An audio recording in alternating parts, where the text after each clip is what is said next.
Salut les amis, je vais vous faire découvrir un artiste francophone du nom de Pablo Picasso, peintre né en 1881 à Malaga en Espagne et mort en 1973 en France. Il est le fondateur du cubisme avec Georges Braque et est considéré comme maître de l'art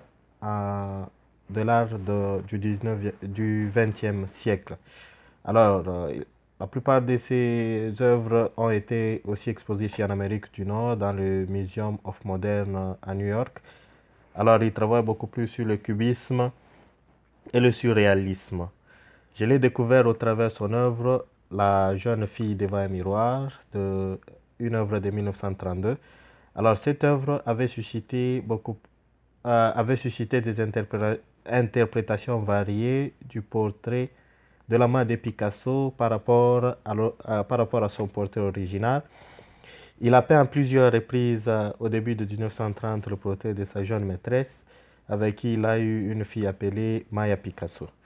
Alors la raison pour laquelle l'artiste et son œuvre m'inspirent est le fait que cette peinture se prête à de multiples significations. Peut-être que consciemment ou inconsciemment, Picasso a voulu représenter dans dans le visage d'une femme, de sa maîtresse, voulais-je dire.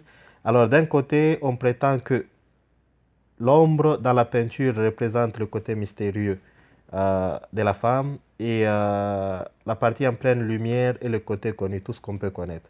Alors certains pensent qu'il a voulu démontrer des faits dans cette œuvre comme si la duplicité était une caractéristique des femmes.